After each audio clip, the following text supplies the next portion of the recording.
లేవియకాండము 26వ అధ్యాయము. మీరు విగ్రహములను చేసుకొనకూడదు, చెక్కిన ప్రతిమను కాని బొమ్మను కాని నిలువ పెట్టకూడదు. మీరు సాగిలపడుటకు ఏదో ఒక రూపముగా చెక్కబడిన రాతిని మీ దేశములో నిలుపకూడదు. నేను మీ దేవుడనైన యెహోవాను. నేను నియమించిన విశ్రాంతి దినములను మీరు ఆచరింపవలెను. నా పరిశుద్ధ మందిరమును సన్మానింపవలెను. నేను యెహోవాను. మీరు నా కట్టడలను బట్టి నడుచుకుని నా ఆజ్ఞలను ఆచరించి వాటిని అనుసరించి ప్రవర్తించినడలా మీ వర్షాకాలములలో మీకు వర్షమిచ్చెదను. మీ భూమి పంటలనిచ్చును, మీ పొలముల చెట్లు ఫలించును. మీ ద్రాక్ష పండ్ల కాలము వరకు మీ నూర్పు సాగుచుండను. మీ ద్రాక్ష పండ్ల కాలము వరకు మీ నూర్పు సాగుచుండును. మీరు తృప్తిగా భుజించి మీ దేశములో నిర్భయముగా నివసించెదరు. ఆ దేశములో నేను మీకు క్షేమము కలుగచేసెదను. మీరు పండుకొనినప్పుడు ఎవడునూ మిమ్మును భయపెట్టడు. ఆ దేశములో దుష్టమృగములు లేకుండా చేసెదను. మీ దేశములోనికి ఖడ్గము రాదు. మీరు మీ శత్రువులను తరిమెదరు. వారు మీ ఎదుట ఖడ్గము చేత పడెదరు.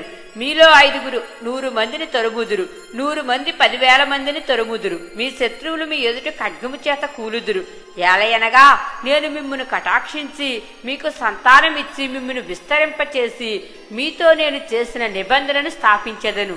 మీరు చాలా కాలము నిలువై ఉన్న పాతగిలిన ధాన్యమును తినెదరు. క్రొత్తది వచ్చినను పాతది మిగిలి ఉండును. నా మందిరమును మీ మధ్య ఉంచెదను. మీ యందు నా మనస్సు అసహ్యపడదు. నేను మీ మధ్య నడిచెదను, మీకు దేవుడనై ఉందును. మీరు నాకు ప్రజలై ఉందురు. మీరు ఐగుప్తీయులకు దాసులు కాకుండా వారి దేశంలో నుండి మిమ్మల్ని రప్పించి తిని నేను మీ దేవుడనైన యెహోవాను.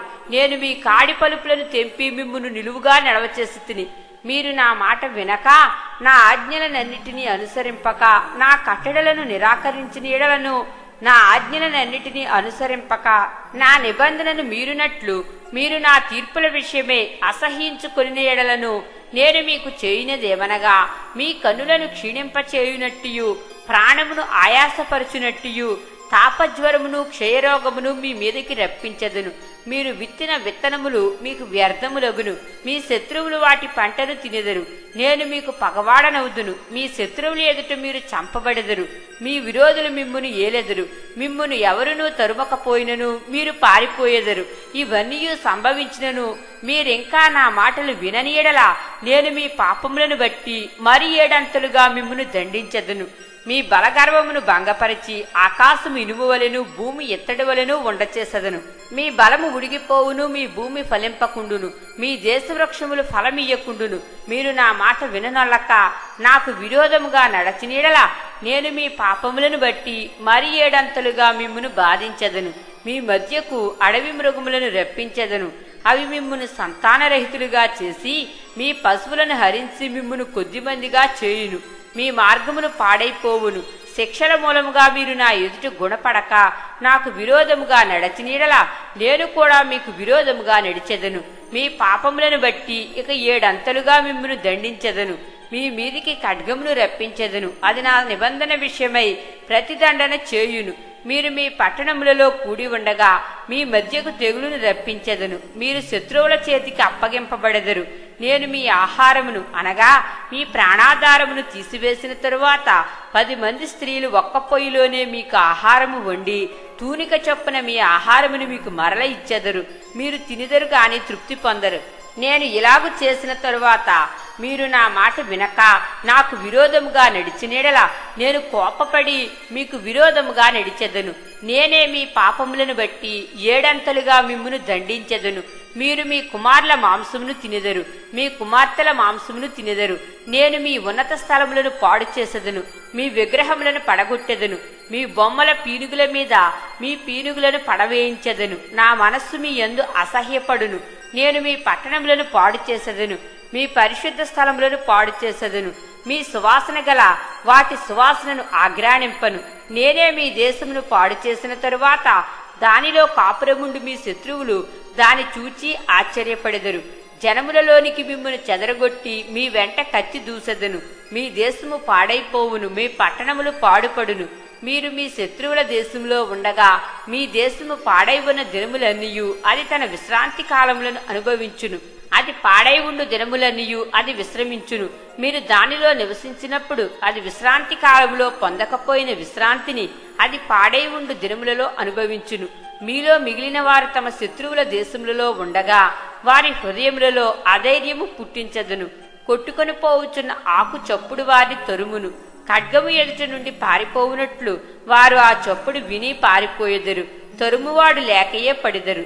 తరుమువాడు లేకయే వారు ఖడ్గమును చూచినట్టుగా ఒకని మీద ఒకడు పడెదరు. మీ శత్రువుల ఎదుట మీరు నిలువలేకపోయెదరు. మీరు జనముగా ఉండక నశించెదరు. మీ శత్రువుల దేశము మిమ్మును తినివేయును. మీలో మిగిలిన వారు మీ శత్రువుల దేశములలో తమ దోషములను బట్టి క్షీణించిపోయెదరు. మరియు వారు తమ మీదికి వచ్చిన తమ తండ్రుల దోషములను బట్టి క్షీణించిపోయెదరు.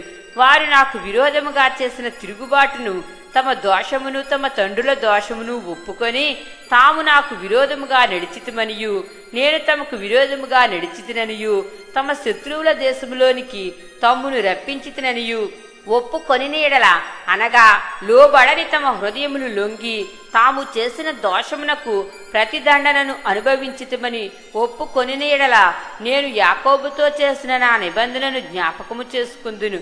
నేను ఇస్సాకుతో చేసిన నా నిబంధనను, నేను అబ్రహాముతో చేసిన నా నిబంధనను జ్ఞాపకము చేసుకుందును. ఆ దేశమును కూడా జ్ఞాపకము చేసుకుందును.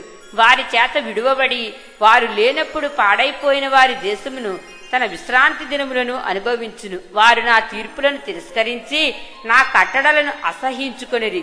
ఆ హేతువు చేతనే వారు తమ దోషశిక్ష న్యాయమని ఒప్పుకొందురు. అయితే వారు తమ శత్రువుల దేశములో ఉన్నప్పుడు వారిని నిరాకరింపను. నా నిబంధనను భంగపరిచి వారిని కేవలము నశింపచేయునట్లు వారి యందు అసహ్యపడను. ఏలయనగా నేను వారి దేవుడనైన యెహోవాను. నేను వారికి దేవుడనై ఉండునట్లు వారి పూర్వీకులను జనముల ఎదుట ఐగుప్తులో నుండి రప్పించి వారితో చేసిన నిబంధనను ఆ పూర్వీకులను బట్టి జ్ఞాపకము చేసుకుందును. నేను యెహోవానని చెప్పుము అనెను. యెహోవా మోషే ద్వారా సీనాయి కొండ మీద తనకును ఇశ్రాయేలీయులకును మధ్య నియమించిన కట్టడలను, తీర్పులను, ఆజ్ఞలను ఇవే.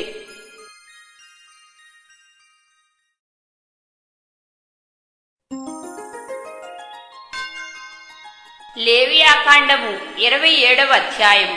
మరియు యెహోవా మోషేకు ఇలాగు సెలవిచ్చెను, నీవు ఇశ్రాయేలీయులతో ఇట్లనుము, ఒకడు విశేషమైన మొక్కుబడి చేసినెడలా నీవు నిర్ణయించిన వెల చొప్పున వారు యెహోవాకు దాన్ని చెల్లింపవలెను.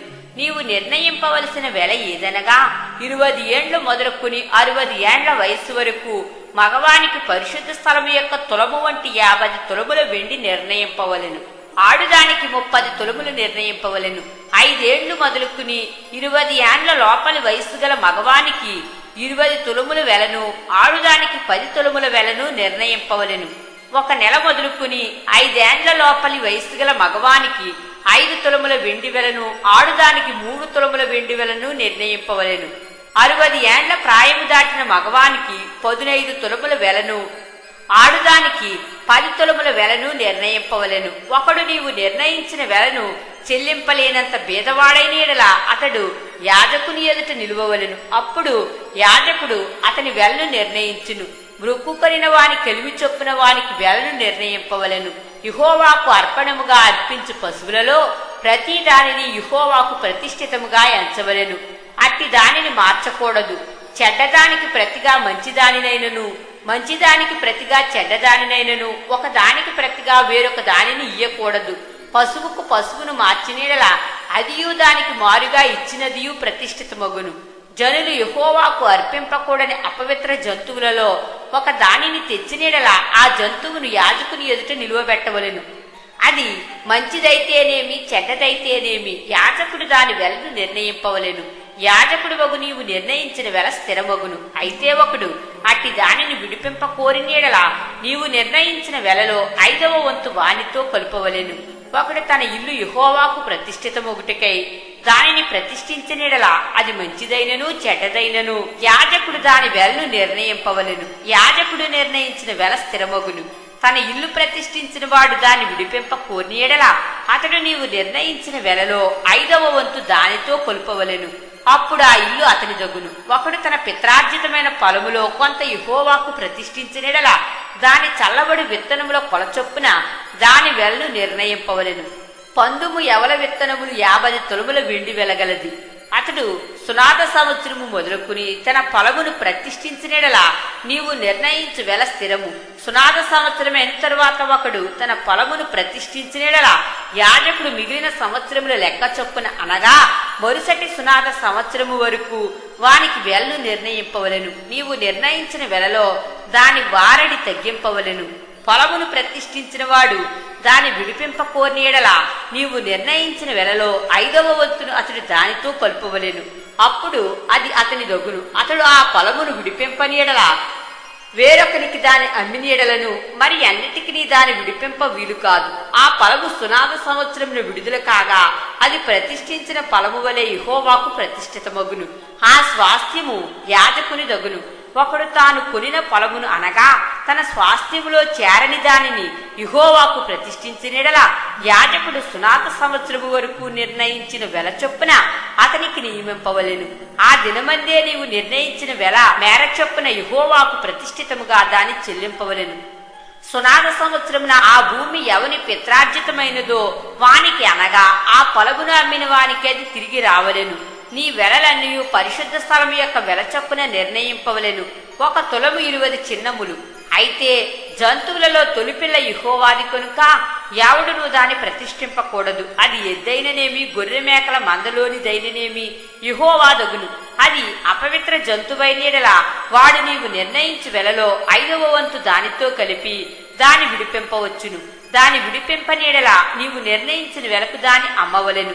అయితే మనుషులలో కాని జంతువులలో కాని స్వాస్థ్యమైన ఫలములలో కాని తనకు కలిగిన వాటన్నిటిలో దేనినైనను ఒకడు యెహోవాకు ప్రతిష్ఠించినలా ప్రతిష్ఠించిన దానిని అమ్మకూడదు, విడిపింపను కూడదు. ప్రతిష్ఠించిన సమస్తము యెహోవాకు అతి పరిశుద్ధముగా ఉండును. మనుష్యులు ప్రతిష్ఠించు వాటిలో దేనినైనను విడిపింపక హతము చేయవలెను. భూధాన్యములలోనేమి వృక్ష ఫలములలోనేమి భూఫలములన్నిటిలో 10వ భాగము యెహోవా సొమ్ము. అది యెహోవాకు ప్రతిష్ఠితమగును. ఒకడు తాను చెల్లింపవలసిన 10వ భాగములలో దేనినైనను విడిపింప కోరినీడలా దానిలో 5వ వంతును దానితో కలుపవలెను. గోవులలోనే కాని గొర్రె మేకలలోనే కాని కోల క్రింది నడుచుటన్నిటిలో 10వ భాగము ప్రతిష్ఠితమగును. అది మంచిదో చెడ్డదో పరిశోధింపకూడదు, దాన్ని మార్చకూడదు. దాని మార్చినలా అదియు దానికి మారుగా నిచ్చినదియు ప్రతిష్ఠితములగును. అట్టి దాని విడిపింపకూడదని చెప్పుము. ఇవి యెహోవా సీనాయి కొండ మీద ఇశ్రాయేలీల కొరకు మోషేకు ఇచ్చిన ఆజ్ఞలు.